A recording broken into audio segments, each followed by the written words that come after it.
104.50 เมกะเฮิรตซ์วัดฝ่ายหินมหาวิทยาลัยเชียงใหม่ตลอดจนถึงญาติโยมสาธุชนเมืองฝางวัดพระบาทอุดมFM 100.25 เมกะเฮิรตซ์สาธุชนญาติโยมขึ้น FM 106.25 เมกะเฮิรตซ์อำเภอแม่แจ่มFM 98.75 เมกะเฮิรตซ์วัดห้วยตองซักอำเภอจอมตองและ FM อำเภอสันป่าตองและ FM 89.50 เมกะเฮิรตซ์บ้านทุ่งเรดิโออำเภอสันป่าตองและ Facebook Live ในที่ทุทีแล้วก็ Facebook Live เพจทางสถานีวิทยุวัดฝ่ายหินและเพจคลื่นสีข่าวเพื่อชาวประชาและในฟังกันได้ในอินเทอร์เน็ตวิทยุอินเทอร์เน็ตออนไลน์ของวัดเพจคลื่นสีข่าวเพื่อชาวประชาตลอดจนถึงเหล่าบรรดาศรัทธาสาธุชนญาติโยมที่กำลังได้ติดตามรับชมและรับฟังกันอยู่ในคณะนี้ทุกท่านทุกคนวันนี้ญาติโยมเราทุกท่านทั้งหลายเราทุกท่านได้มาพบปะกับอาตมาภาพยามแรงๆวันนี้ก็จะได้นำสาระกรรมเก่าเป็นพระธรรมเทศนาแบบพื้นเมืองเหนือนำมาจัดแจงนำมาชี้แจงเทศนาเพื่อเป็นการอนุรักษ์และรักษาวัฒนธรรมการแสดงพระธรรมเทศนาเพื่อให้ยืนอยู่ยงคงสถาพรสืบกันต่อไปซึ่งในวันนี้ญาติโยมศุกร์15 ตุลาคมพุทธศักราช 2564ก็ถือว่าเป็นอีกศุกร์หนึ่งเห็นกิ่งที่จะอยู่ในศุกร์รองสุดท้ายก่อนออกพรรษาซึ่งเหลือเวลาอีกบ่กี่วันไปหน้านี้21 ตุลาคม 2564ก็จะเป็นการละพิธีการออกพรรษาซึ่งก็จะได้มีการสร้างบุญสร้างกุศลกันเป็นลำดับลำดากันสืบต่อไปซึ่งในวันนี้ญาติโยม15 ตุลาคมก็ถือว่าทางคณะสงฆ์ก็ได้มีการจัดสอบธรรมสนามหลวงนักธรรมชั้นตรีขึ้นซึ่งในวันนี้อาตมาภาพก็ได้มีโอกาสได้ไปร่วมคุมสอบร่วมปฏิบัติภารกิจที่สนามสอบโอ้ว่าจะมาบัดตันย่ำรถมาแมะหากวันนี้กลัวจะมาจัดอันเข้ารายการบัดทัน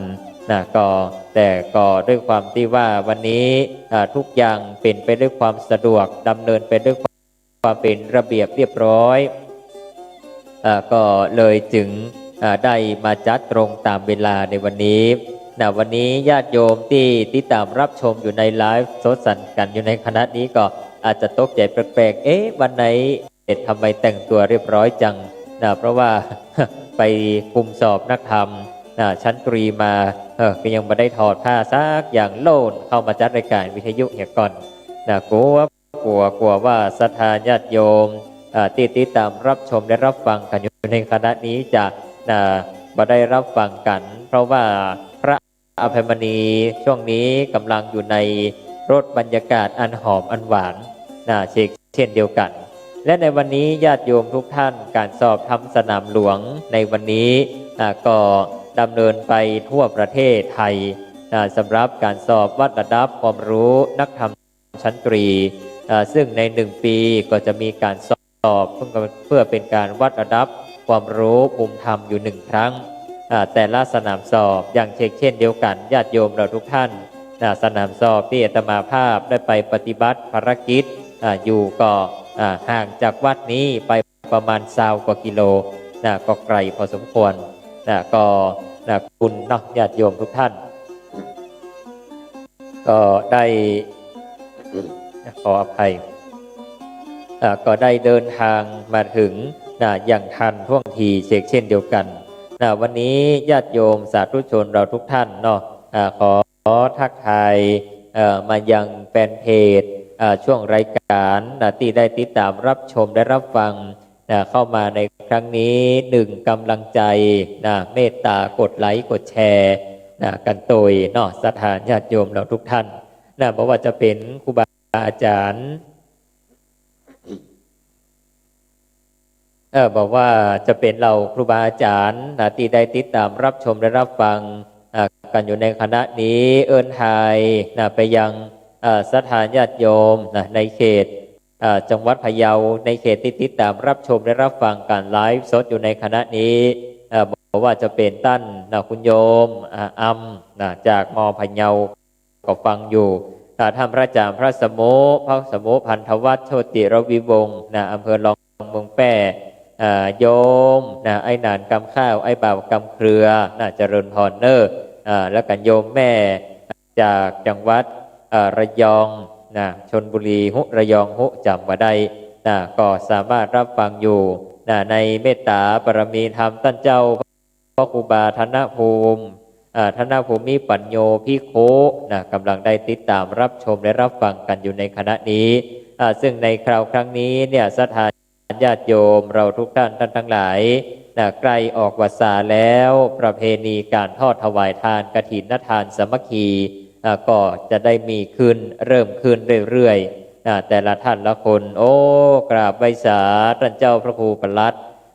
พัทรกรพัทวโรนะครับจังหวัดกุบาทางภาคกลางพระอาจารย์พัฒน์ไม่ได้ยินท่านเสนานเมตตารับชมและรับฟังให้กำลังใจเก้ากับผมอยู่ในขณะนี้กราบขอบพระคุณในเมตตาธรรมพระเดชพระคุณท่านเป็นอย่างสูงนะครับตลอดจนถึงวันนี้ญาติโยมทุกท่านที่ได้ติดตามรับชมและรับฟังการอยู่ในคณะนี้ทุกท่านก็ได้มาฮึกภาพในคราวครั้งนี้ในวันนี้เช่นเดียวกันญาติโยมทุกท่านทั้งหลายออกพรรษาแล้วแต่ละที่แต่ละทางนั้นก็จะได้มีการจัดทอดถวายกฐินสามัคคีโดยมีทางมหาเถรสมาคมได้ออกมาประกาศเกี่ยวกับมาตรการการจัดงานทอดกฐินสามัคคีแล้วก็ได้มีการจัดตั้งมาตรการการทอดขึ้นมาฉะนั้นแล้วแต่ละที่ก็จะได้ปฏิบัติภารกิจปฏิบัติตามกฎตามระเบียบเพื่อความเป็นระเบียบเรียบร้อยเหมือนกันและในคราวครั้งนี้เหมือนกันทางวัดอัตมาภาพก็จะได้มีกำหนดการจัดทอดถวายกฐินสามัคคีในวันอาทิตย์ศักราช2564ซึ่งในคราวครั้งนี้นั้นก็จะได้มีทายกทายิกาได้มาเป็นเจ้าภาพเจ้าศรัทธาในกฐินสามัคคีก็ตลอดจนถึงเหล่าบรรดาญาติโยมในFacebook ตลอดจนถึงญาติโยมที่ติดตามรับชมและรับฟังเสียดายญาติโยมท่านทั้งหลายเฮาทุกท่านที่ผ่านมาไกลสุดได้จัดคนสุดท้ายบางท่านบางคนนั้นเปิ้นอยู่อำเภอเวียงป่าเป้าพ่องอย่างที่จัดไปล่าสุดไปตั้งหน้าตะกี้นั้นก็เป็นขึ้นของท่านเจ้าครูบาวัดบ้านท่ออำเภอเมืองเชียงใหม่ท่านอาจารย์กัมปนาทกิติวิสุทธโธก็ได้จัดลงไปแล้วเรียบร้อยละหนึ่งตลอดจนถึงอันนี้ทักทายมายังญาติโยมทุกท่านที่ได้ติดตามรับชมในการไลฟ์จากรายการคลื่นเพื่อการศึกษาพระพุทธศาสนาและจริยธรรมคลื่นวัดไฟหินเจริญพรโยมน้องคนเดิมโยมวิชัยคุณโยมกันดาโยมแม่กันดานี่FCตลอดทุกท่านเจริญพรคุณโยนั้นเจริญพรโยมเดือนเพ็ญทีมว่างเจริญพรโยมแม่กันดากราบนมัสการพระคุณท่านเจริญพรนะโยมแม่เนอเจริญพรคุณโยมแม่คุณโยมจำลองจันตะโพที่ติดตามรับชมและรับฟังกันอยู่ในคณะนี้ก็ขอเรียนเชิญเจริญพรอนุโมทนายินดีกับทุกท่านทั้งหลายที่เข้ามาติดตามในการไลฟ์สดกันอยู่ในคณะนี้ก็ได้ร่วมกันรับฟังรับชมกันอยู่ในคณะนี้ซึ่งก็ถือว่าเป็นสิ่งที่ดียิ่งแล้วตลอดจนถึงพระเจ้าพระสงฆ์องค์เนนที่ใครจะศึกษาในพระการเทศน้ำเทศธรรมบางท่านบางคนก็อาจจะได้ติดตามรับชมและรับฟังกันอยู่ซึ่งก็ถือว่าเป็นสิ่งที่ดีเป็นอย่างยิ่ง เอาละญาติโยมเราทุกท่านทั้งหลายช่วงนี้จะได้เข้าสู่หัวลักหัวใจในการฟังน้ำฟังธรรมกันเป็นลำดับกันต่อไปญาติโยมเราทุกท่านทั้งหลายในอาทิตย์ที่แล้วอาตมาภาพได้ร่วมได้แสดงพระธรรมเทศนาพระธรรมเทศนาพระอภัยมณีวันนี้เดินทางมาถึงผูกที่10ซึ่งวันนี้เราทุกท่านจะมาติดตามกันว่าคู่กันแล้วย่อมไม่แคล้วกันระหว่างเจ้าชายศรีสุวรรณและเจ้าหญิงพัสรานั้นทุกท่านจะได้ครองรักของรักกันก็ท่านจะได้มีปฏิสัมพันธ์อันดีต่อกันไหมวันนี้ก็จะเชิญชวนญาติโยมทุกท่านได้ร่วมกันติดตามรับชมและรับฟังในพระอภัยมณีชาดกผูกที่10พระเอกกับนางเอกจะมีการปฏิสัมพันธ์ต่อความรักกันอย่างไรขอศรัทธาญาติโยมเราทุกท่านทั้งหลายบัดนี้จุงได้ปากันน้อมจิตน้อมใจต้อมจิตต้อมใจร่วมกันสดับรับฟังพระสัทธรรมเทศนาปื้นเมืองเหนือเรื่องพระอภัยมณีผูกที่10วาระโอกาสต่อจากนี้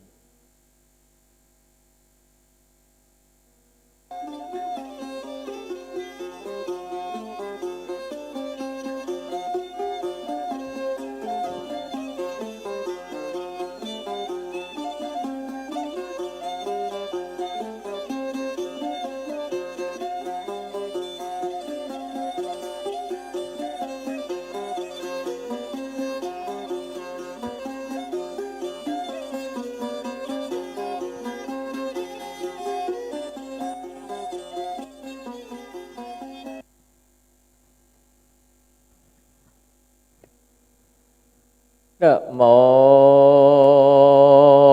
ตัสสะภะคะวะโตอะระหะโตสัมมาสัมพุทธัสสะจะโต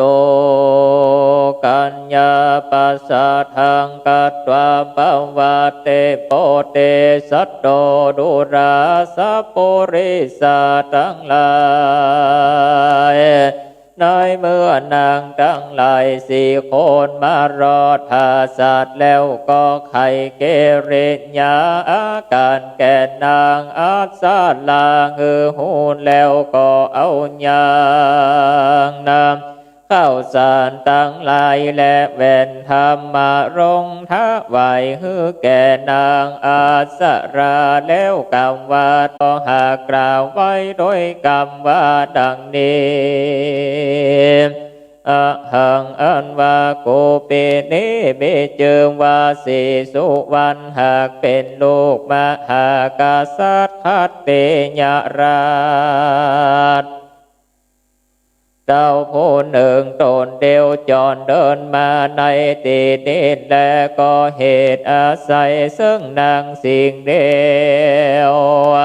เป็นที่เปิงดินเลเหตุดังอานนางจุงไข่เกเรญาอากันเฮโกปีได้หูบัดเนเตพิวานางและบอมบอกกล่าวข่าวสารเฮโกปีได้หูดังอ่านโกปีนี้ก็เตียงจักไตเตียงแต่บ่สงสัยจะแลกันว่านางราชธิดาได้อ่านยังหนังสือเท่านั้นแล้วก็หยิบเอายังแหวนอันมีรัศมีรังสีเป็นอันรุ่งเรืองงามโสสอดเข้าในมือแล้วอ่อนนางก็มีกำลังเปิงในใจว่าดังนี้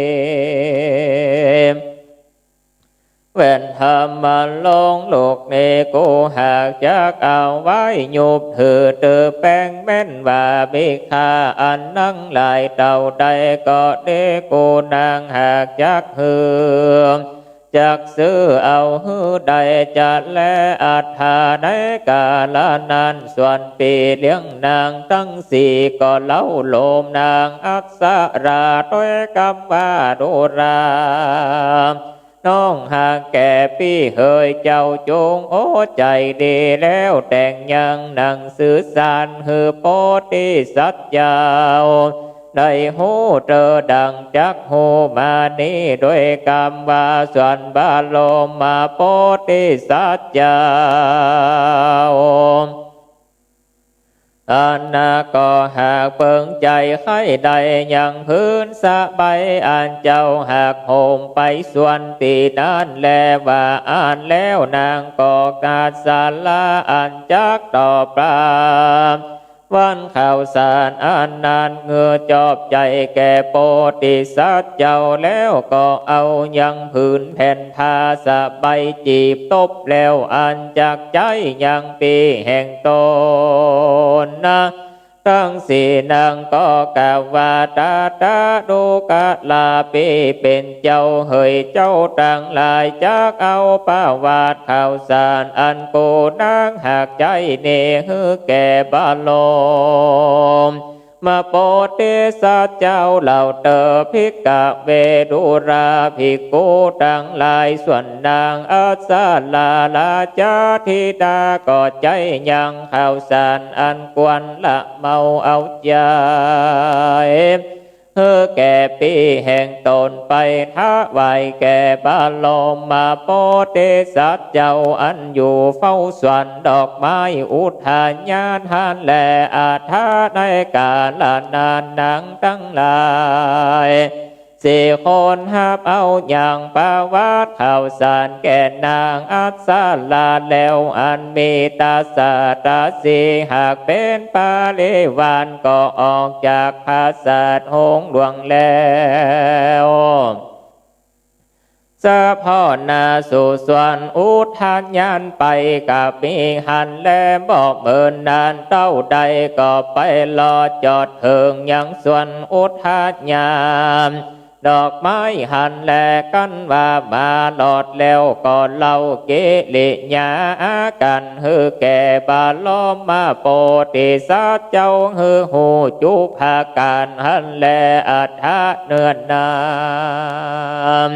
ส่วนพรามตั้งสามคนก็หันยังนางตั้งหลายสี่คนมารอจอดเถิงอย่างนำอุทานญาณแล้วมาเจ้าก็มีใจจมชื่นยินดีอุปมาดังลือก็เป็นดังคนผู้ทุกข์ไร้เกณฑ์ใจอันได้ประสบพบยังให้คำนั้นก็มีแลเมื่อนั้นเจ้าก็จักจวนเฮานางตั้งหลายเข้าไปสู่สวรรค์ก็แสวงหาอย่างมาลาดอกไม้กู้ภัยกู้มานแล้วก็ปาการแอวเลนไปตุกหุมไม้น้ำนาก็มีหันแลเมื่อดังอันส่วนอันว่าดังสีสุดาอันเลือเศษสะหล่ออยู่นานหันยังเปื้อนตั้งหลายเป็นดังอันก็บังเกิดยังความอิจฉาคอยยวนก็เกิดความอายแก่ตนมีมากนักจักอยู่ในส่วนที่นั้นบ่อาจอยู่เมื่อนั้นได้นับจึงจักจวนยังเปื้อนแห่งตนว่าดูการะดังตั้งหลายกาลบาดนี้ก็หากควันเหล่าตั้งหลายดีกับเมื่อสู่ปราสาทลาจะลงโดทั้งหลายฟูงนั้นกล่าวตอบเฮือจับใจแห่งนางว่าดูกาลานางสีสุดาเฮยดูเป็นนี้หากเก็บเอามาลาดอกไม้ก็หากยังบ่ได้หลายเดือนแลพี่ว่านางแลไข้เมื่อดังอ่านนางก็จูงเมื่อก่อนเตอนางสีสุดาได้ยินเต่าดานแล้วก็เรียกหามายังเสนาอามาตย์อันสาปตนก็กลับเมื่อโดย ความนั้นเราได้ก็ไปหลอดท้าศาสตร์องค์หลวงหันแลกุฏฐามโนโมหะคัตวาปัสสะตังนังสีสุดามาลอดเถิงพระสัตว์แล้วก็มีความโกธาเกียงเกียดแต่ใจมากนักพากันหนึ่งก็บังเกิดอย่างความละอายใจโดนว่าดังนี้แลอาหังอันว่าโดนกูนี้ก็หากหาปูจักแปลงแพงไปบ่ได้แต่ได้ดังโดนกูนี้ดาบยังกัญญาเนื้อตนกูก็หากเสียงตังคานตาจวนจันและน้ำอบน้ำหอมไปมากนักก็เต้าหาพโยจันนาบ่ได้สักอันกูนี้อันเกิดเดิงมาดาว่าพรามกับตั้งสามนางอันควันสนุกโจมตนกูอ่านจากโปกงามไว้ยังกรรมตั้งหลายดังอันก็บ่เป็นพันโยจานาแก่นากูแม่นหน่อยหนึ่งก็หาบ่ได้แลลำเปิงสันดานแล้วจึงจะกราบปะโนมนอบน้อมสนสอป้องแก่นางตั้งหลายฟงด้านแก่นางอาสาลาก็เข้าไปไกลแล้วก็นางอยู่ที่กวนแก่ตนและในกาลนานส่วนนางอาสาลาก็ทำบาดุรานามปีตังนางเปียนานางปีเฮยเจ้าญาดังเลือปล่อยหีบกลับมาแต่ผู้หนึ่งเองเดียวด้านจะดังนางตั้งหลายฟูงด้านบ่มาเตืออันจะรู้แล้วว่ามูรู้ว่ามาแล้วหากบ่มาตันมาแต่ในตีนี้อันจะลือหูว่า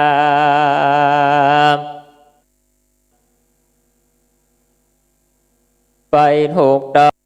องไผยากังวลอนตาลายอันจะเลืออาทาในกาลนันดังสีสุดาก็บอกกล่าวว่าดังตีนำกับโดยมาดับว่าพรามตั้งสามประมาณปอให้เขาหักสุกดีงามสักสามสี่ให้ข้าก็เรียกห้องแล้วเขาก็บอกมาได้แลเต้าว่าคำตอบหยาบจ้ากะแข่งอันบอก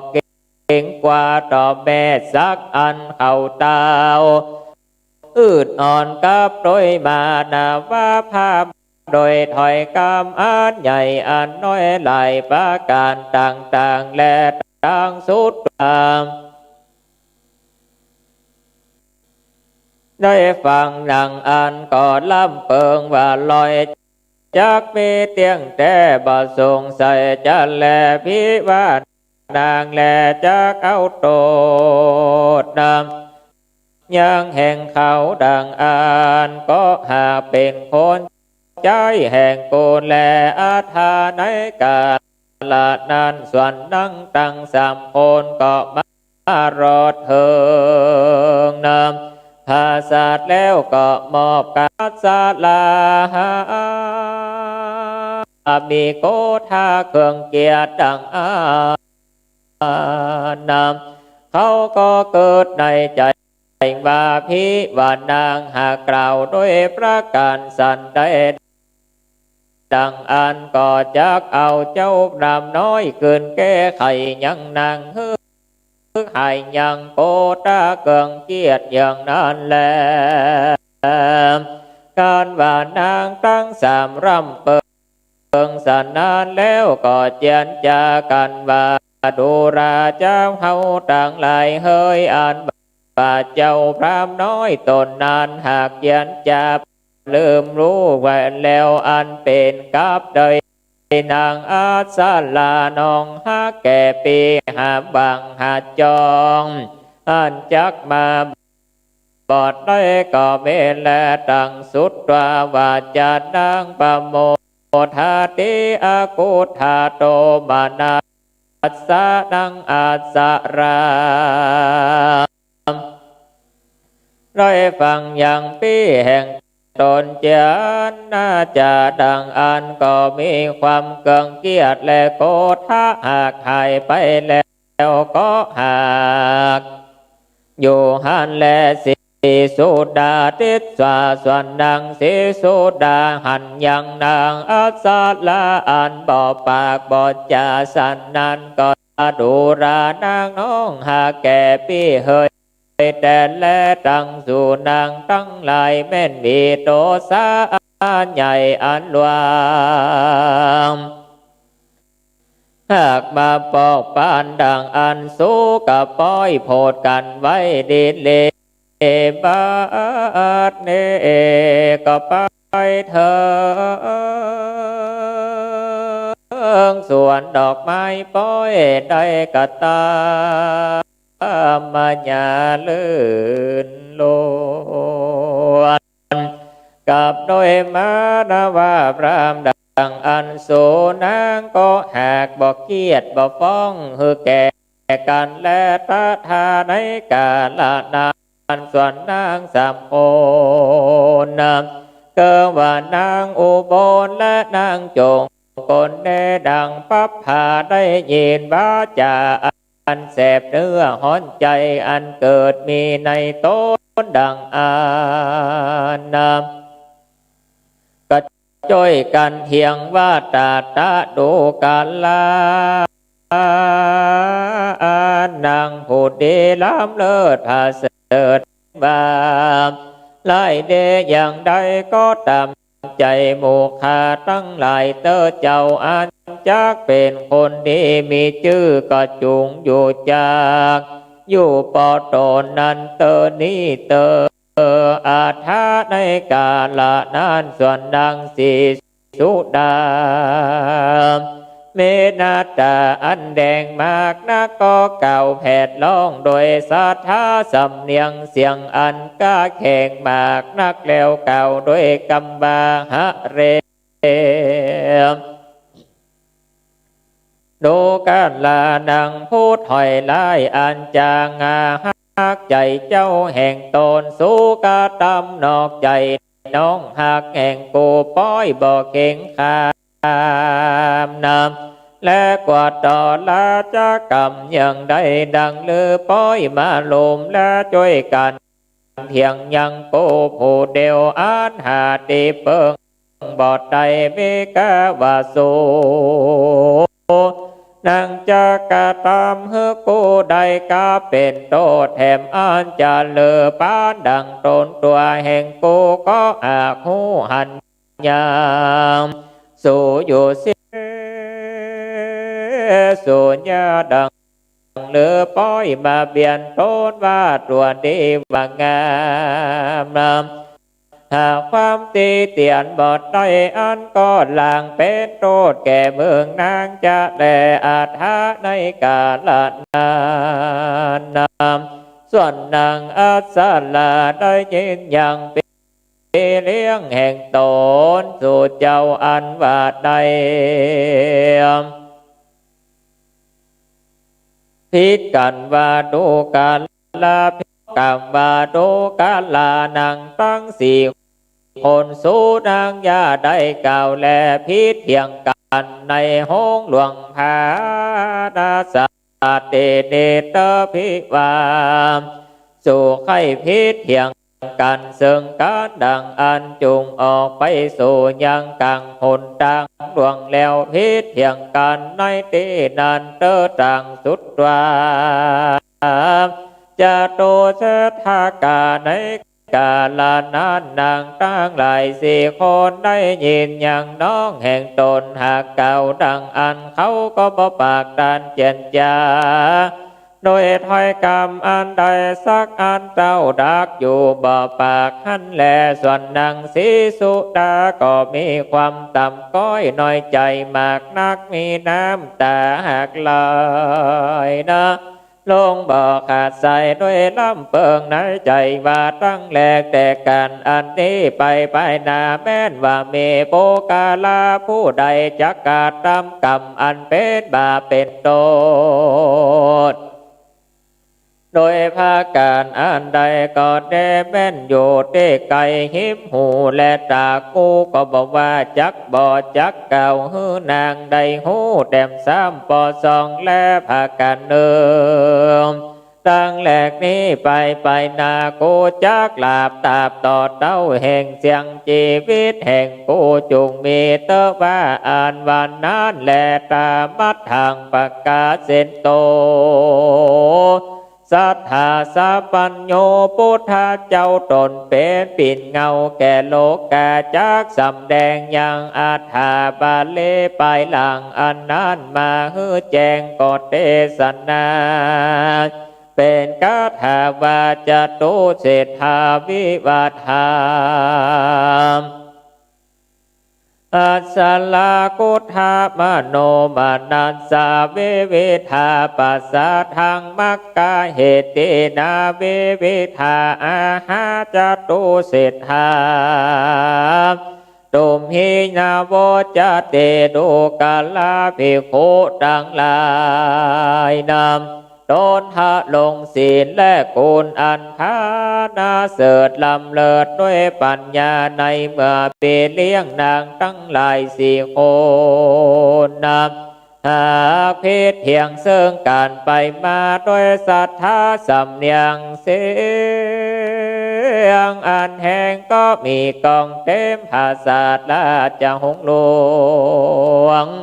ตั้งมวลด้วยบอกว่าซึ่งกันสักคนเขาก็กล่าวซึ่งกันด้วยคำว่าดังนี้มักว่าดังสีสุดาเจ้าเต้าผู้หนึ่งเองเดียวอันจากเพียงซึ่งนางตั้งสามอันพงกำลังมานั่งพร้อมหน้าด้วยปาเลใหญ่หลายภาการต่างๆมั่งว่าฝ่ายใดก็ว่าดีแล้วใส่ลายหื้อยังฝ่ายดึงแล้วก็เถียงซึ่งกันอยู่หันแลอัฏฐาในกาลนานส่วนนางอัสสลาก็ห้ามด้วยคำว่าดูรานางตั้งหลายสี่นางผู้หาพัญญาปัญญาบ่ได้สู่ยาได้เถียงกันอยู่ดังอันตินิเตภิวาสูดังหากใครพิเถียงกันดังอันสูจุงไปเถียงกันในกังหนดังปูนเตอในตีนาแม่นว่าสูและหากคาซึ่งกันแลฮือเลือกแลแล้วเป็นปุ่นทุลีไปดังอันก็บ่มีโปกาลาผู้ใดจักห่างและห้ามสู่บ่หือพิษกันใดดูราดังตั้งหลายปองดังว่าป่อแห่งเฮาหากหูว่าสู่สี่คนมาพิษและเถียงกันในเตเดดังอันสู้เตียงจากเสียงชีวิตในที่นี้บ่สงสัยจะแลว่าอ่านแล้วนางตั้งหลายสี่คนอันเป็นปีก็หากดักอยู่บ่ปากบ่จาต่างคนก็ต่างพนมก้มกาวนำอย่างน้องแห่งตนแล้วอันแลอาสาลาจินเตสิตั้งแต่นั้นไปหน้านางอาสาลาอันเกิดถึงโพธิสัตว์เจ้าก็โศกเศร้ามองใจกลัวกาไก่ปันหากนางด้านก็หากอะไรหาทุกเวลาบ่อนย่างต่างเข้าน้ำบ่อนนากินยินคัดใจโศกมาเนี่ยเหมือนจักไข่และเจ็บเป็นไปนอกห้อนไปในเย็นอยู่ซาสู่เข้าในใจมีหาไทยญาดังจักแตกลอนไหลแลกไปมาเมนาอัมตา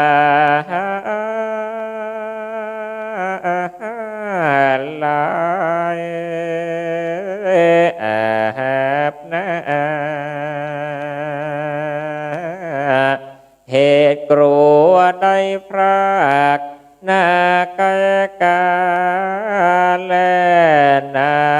ภิกเวดุราภิกขุทั้งหลายส่วนนางอัศราอันเป็นกับโดยบาลมมาโพธิสัตว์เจ้านั่งก็มีความลำเปิงเกิดเถิงอย่างศรีสุวรรณอยู่เป็นนิรันดร์บ่ขาดสายอันหาสิ่งอื่นจักมาแต่เทียมเปรียบหือบอดได้นางอันตาลงตนอยู่ด้วยหนตังตุกมีหัวอกดังจักแตกแล้วก็ลูกเดียวไปมาแต่ภาษาเตนานกันว่าข้าเห็นแล้วก็มานั่งนอนนำอยู่ด้วยสัตเดนนายนาหาสัตว์อันวดปูด้วยไหมแลบแผ่ก็อยู่จามาโศกสำราญแห่งนางวานานานและก็มีโดยนายยาภากา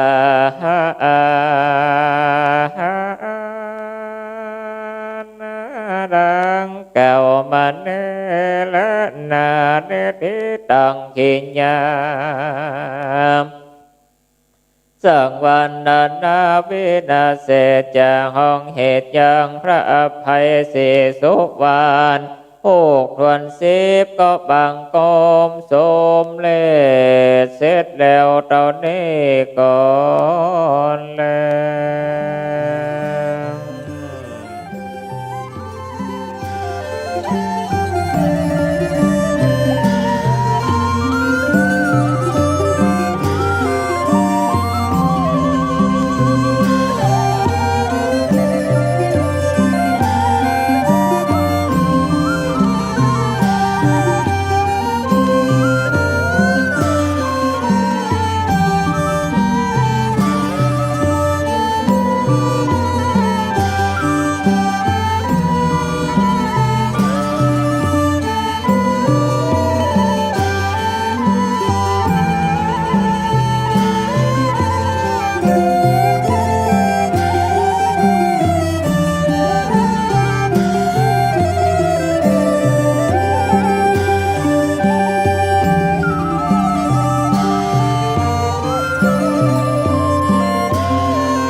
พระธรรมเทศนาในพระอภัยมณีชาดกผูกพลสิบบัดนี้ก็ถือว่าได้บวรมวลจบลงไปเป็นที่เรียบร้อยโอ้กราบแทบไตไวสาท่านเจ้าพระอาจารย์พระปลัดอดุลสุรปัญโยเจ้าวาดวัดน้ำโจสารปีเมืองเชียงใหม่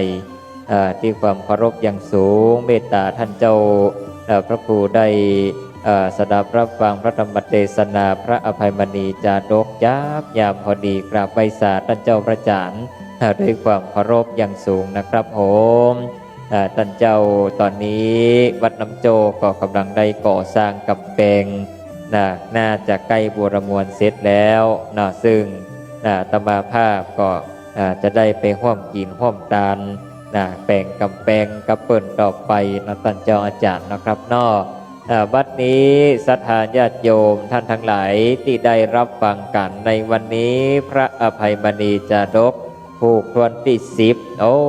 ยตลบอบอวลไปด้วยโลกสีชมพูกรีบกุหลาบเดินเข้ามา ตลอดจนถึงยังมีความน้อยอกบอกใจญาติโยมในวันนี้ผูกทวน10ได้โอจาถึงตอนที่คนรับใช้ได้นำพระราชสารหรือว่าจดหมายก้อมจดหมายฮักจากเจ้าชายศรีสุวรรณเพื่อจะเอาไปฝากเพื่อจะได้เอาไปฝากยื่นทูลถวายคือแก่เจ้าหญิงพัสราผู้เป็นนางเอกกัน ซึ่งในเนื้อความจดหมายได้ร่ำพรรณนาถึงความรักได้ร่ำพรรณนาถึงความคิดถึงบอกว่าตัวนางนี้ถือว่าเป็นแม่หญิงงามคนหนึ่งตัวพี่นี้นาหันเจ้ายามแรกหันเจ้ายามแรกก็ถือว่าเป็นที่ดีที่งามเป็นอย่างยิ่งเนาะศรัทธาญาติโยมพอแล้วเป็นที่ต้องหัวอกพอแล้วเป็นที่ต้องหัวจิตหัวใจเป็นอย่างยิ่งนักเนี่ยฉะนั้นแล้วญาติโยมเราทุกท่านด้วยความที่ฮักเมากันและกันตัวพี่นี้จึงได้เขียนจดหมายข่าวสารประวัติข่าวสารนำมาบอกกล่าวให้แก่ญาติน้องเพื่อได้รู้ว่าพี่นี้ฝากแหวนธรรมรงค์มาฝากเพื่อเป็นสัญญาใจของพ่อต่างหน้าต่างตาเป็นลำดับลำดาส่วนตัวพี่นี้บอกขอยังนอกจากตัวน้องพี่นี้มีใจให้ได้ผ้าสบายที่ตัวพี่ได้ห่มได้ที่ตัวน้องนั้นได้ห่มตอนยามที่เรามาเจอกันครั้งแรกในสวนอุทยานขอคือตัวนาดน้องพัสราจงได้ป่งปั่นผ้าสบายตัวนี้คือพี่กำเตอะว่าอันญาติโยมเราทุกท่านทั้งหลายยามนั้นยามเมื่อนางพัสราเจ้าหญิงพัสราได้ทรงอ่านราชสาร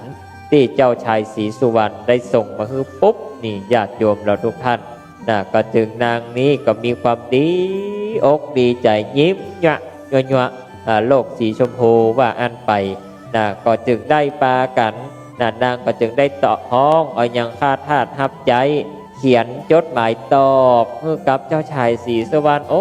ถือว่าเป็นสิ่งที่ดีความรักมันเกิดเขียนจดหมายคือกันทรงคือกันแล้วนางก็ได้ฝากผ้าสบายนึ่งผืนอบโดยน้ำอบน้ำหอมอย่างดีเอาไปฝากคือกับเจ้าชายศรีสุวรรณเป็นที่เรียบร้อยหลังจากนั้นก็ห้องคนรับใจ4 คนเข้ามาเธอทั้ง4 คนมาหาเราหน่อยนี่เจ้าหญิงว่าเธอทั้ง4 คนนี้มาหาเราหน่อยสินี่จงเอาจดหมายนี่นะไปส่งเจ้าชายศรีสุวรรณโพธิสัตว์ให้เราด้วยไปพากันไปสวนอุทยานเดี๋ยวนี้เขียนจดหมายเรียบร้อยเสร็จเอาไปส่งศรีสุวรรณโพธิสัตว์จากคนรับใจ4 คนนั้นก็สู้ดีใจเพราะว่าอยากไปอยู่แล้วเนาะญาติโยมทุกท่านตัวเขาก็อยากไปอยู่แล้วเป็นปกติสถานญาติโยมก็จึงมาจ้างว่าได้สถานไปสู่ขัดใจไปเอาจดหมายไปส่งให้อันเจ้าชายศรีสุวรรณโพธิศรีสุวรรณรูปหล่อที่สวนอุทยานทำไปแป๊ะว่าอย่างอันกันไปเป๊ะตีเรียบร้อยแล้วคนรับใจพี่สาวของนางทั้ง4 คนนั้นก็จึงได้แต่งเนื้อแต่งตัวแต่งหน้าหวีผมพัดแป้งพัดของอันใส่น้ำอบน้ำหอมหอมเป็นว่าจะไปพบกับพราหมณ์ทั้ง3 คนญาติโยมเราทุกท่านทั้งหลายหลังจากนั้นหญิงทั้ง4 คนก็จึงได้นำราชสารนี้เอาไปคือแก่เจิญไปคือแก่เจ้าศรีสุวรรณโพธิสัตว์เมื่อถึงสวนอุทยาน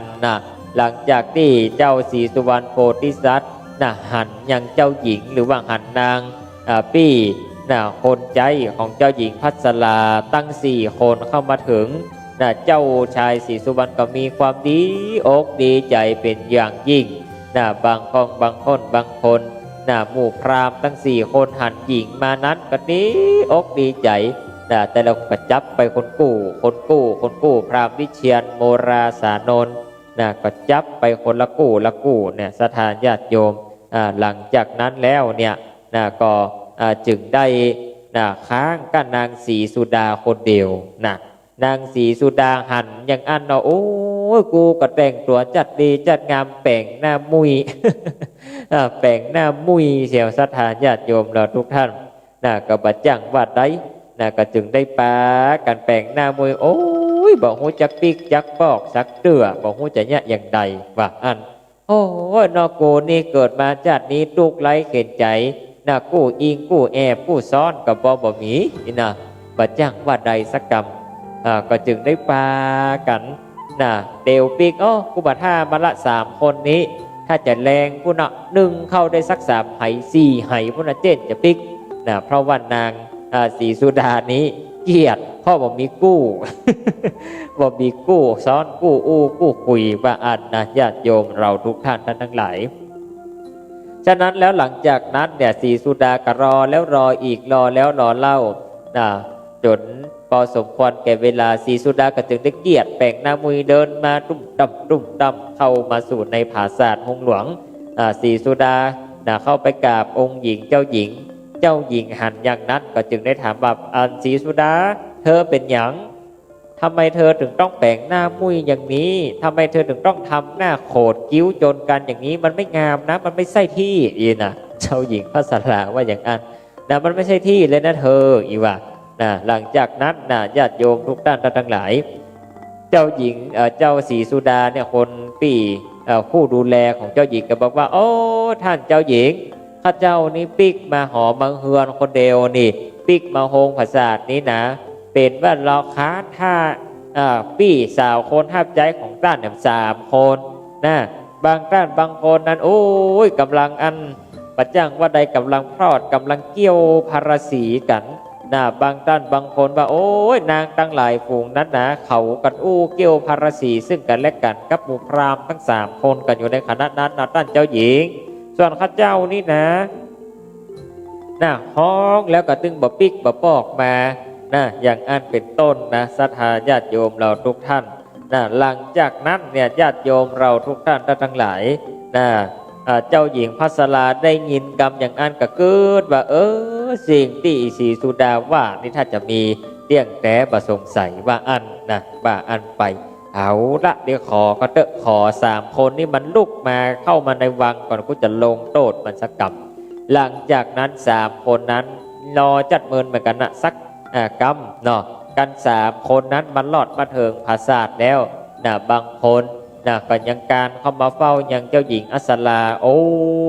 โหนทับใจ3 คนญาติโยมทั้งหลายหันนางอัสราแปลงหน้าจุ่มตาจุ่มแปลงหน้าขดตาเกียดโอ้วันละชะลอยเอาวันนี้บัลลังก์เจ้าหญิงกูโคตรไผ่มันเนี่ยคิดด้วยอันอย่างเอาก็จะเอาเจ้าภาพน้อยขึ้นแก้ไขยังนางหายโกรธหายเกลียดเดี๋ยวกูจะบอกว่าพราหมณ์ได้นะครับ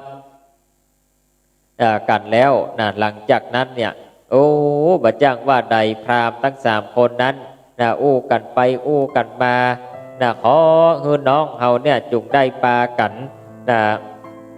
ได้ปากันใจแปลงจิตแปลงใจดีๆแปลงใจเย็นๆเนื้อบ่อันหลังจากนั้นแล้วศรีสุดาหันนางอัศราบปักบัญญาสันนั้นเอาละศรีสุดาก็ใส่ไฟเขาแหมว่าโอ้บุนี้มันเป็นรักกูกับพาม3 คนนั้นนานปิกมาจะตายท่านเจ้าหญิงมันต้องมันบ้ามันลงโทษมันเลยลงโทษมันเลย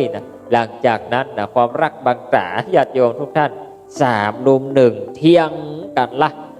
จงกลนีปัปพาแล้วก็อุบลคน1เที่ยงนางศรีสุดานมนำสูว่าไปเลยข้าปัจจัยได้ไปกับพามสูว่าไปเลยว่าอย่างอันอย่างนี้เอาละจนเจ้าหญิงพัสราได้ยินกับบัจจังว่าใด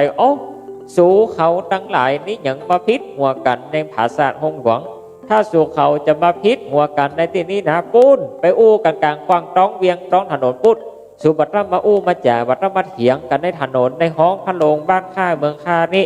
ปุ้นไปปุ้นนี่เจ้าหญิงพระสารกันไล่ไปหลังจากนั้นหมู่นั้นก็ว่ากันไปว่ากันมาสุดท้ายสุดดักโดยกรรมเจ้าหญิงพระสาราว่าออกไปอย่างอันแลดังนั้นเนี่ยญาติโยมอัฏฐพิฆเวในการละครั้งนั้นนี่ญาติโยมเราทุกท่านทั้งหลายเมื่อเจ้าหญิงพระสาราได้ยินได้ห้าบกรรมดังกรรมกราบทูลของเราเจ้านางทั้งหลายดังอันเจ้าหญิงพัสรานี้ก็มีความกึดเติงเถิงยังโปติสัตเจ้ามีความเศร้าโศกหัวอกหัวใจอีหว่าอันเศร้าโศกหัวอกหัวใจกุดจากจะได้พัดพรากนางเจ้าหญิงพัสรามีความพ้อมีความตัดพ้อคิดถึงเจ้าชายศรีสุวรรณอยู่เป็นหนึ่งจนร้องไห้ต่างคนต่างกึดถึงกันนางก็มีความโศกาโศกไม่ร้อนไปมีน้ำตาไหลกึดตึงวันจะหาสิ่งไหนมาเปรียบเทียมความคิดถึงนี้อยู่มาบ่ได้ จนนางนี่ลูกเตียวไปเตียวมาร้อนรนหัวอกหัวใจอยู่แต่ในปราสาทเดินไปเดินมาเพราะความคิดถึงนี้ก็จบเรื่องราวในผูกที่10กันไปในผูกเดินหน้าในผูกหน้าผูกที่11เนาะญาติโยมเราทุกท่านทั้งหลายก็จะได้มาติดมาตามกันเนียมกรรมวันที่22ตุลาคมพอดีเนาะหลังออกพรรษา1วันเอาออกพรรษา22นี้เป็นวันเทโวโรหณะเนาะศรัทธาญาติโยมเราทุกท่านก็จะได้มาสดับรับฟังพระธรรมเทศนาผู้ที่11กันต่อไปฉะนั้นแล้วเนี่ยศรัทธาญาติโยมสาธุชนเราทุกท่านทั้งหลายบัดนี้เหลวพอเวลาแล้ว16 นาฬิกากับ58 นาทีในวันนี้อาตมาภาพขออนุโมทนากับญาติโยมทุกท่านที่ได้ติดตามรับชมและรับฟังในช่วงรายการสารธรรมยำแรงกันอยู่ในขณะนี้ขอความสุขความเจริญความมั่งมีสีสุขจงมีแก่ศรัทธาสาธุชนญาติโยมเราทุกท่านทั้งหลายสำหรับในวันนี้อาตมาภาพจะขอนำรายการสารธรรมยำแรงจากลาบรรดาศรัทธาทุกท่านทั้งหลายกันไปก่อนแล้วมาพบปะกันในวันศุกร์หน้าตั้งแต่4 โมงถึง5 โมงแรงกันต่อไปสำหรับในวันนี้สุขีทีคายุโกจัตตารโอธรรมาวัฏันติอายุวันโนสุขังพลังขอ